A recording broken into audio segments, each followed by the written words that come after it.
Hello everyone, চলে এসেছি আরেকটা নতুন আই মেকআপের ভিডিও নিয়ে। তো আজকে আমি একটা কাট ক্রিজ আই মেকআপ করে দেখাবো। তো ফার্স্টে আমি একটা লিকুইড কনসিলার অ্যাপ্লাই করে তার উপর পাউডার দিয়ে সেটাকে ভালো করে লক করে নিয়েছি। দেন আমি আই মেকআপটা স্টার্ট করেছি। প্রথমে একটা ডার্ক শেড নিয়ে আমি ক্রিজ লাইনটা ড্র করে নিয়েছি।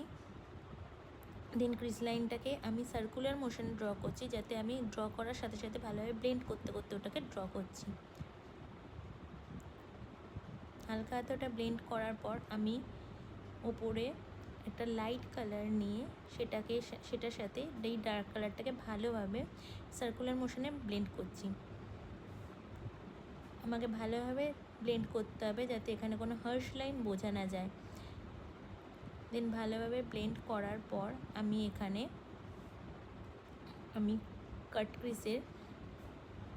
ক্রিজ ড্র করে নিচ্ছি। লিকুইড কনসিলার দিয়ে সেম প্রসেসে আমি ক্রিজ ড্র করে নিচ্ছি।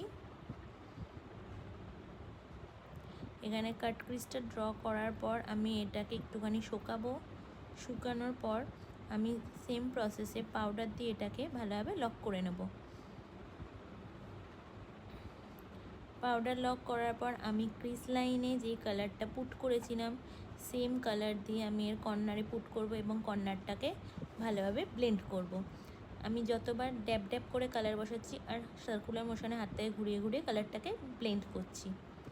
দেন আমি একটা ইয়েলো কালারের গ্লিটার শেড নিয়ে হালকা হাতে ব্লেন্ড করে দিচ্ছি এবং সেটাকে লাস্টের কর্নারের সাথে ভালোভাবে ব্লেন্ড করছি, যাতে সেম হার্শ লাইন না বোঝা যায়।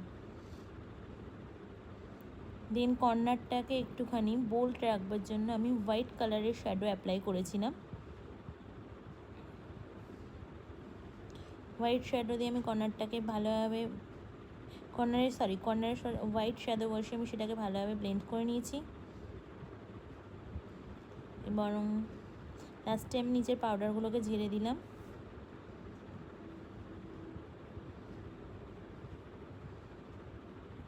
এবং আমার ওপরের আই মেকআপ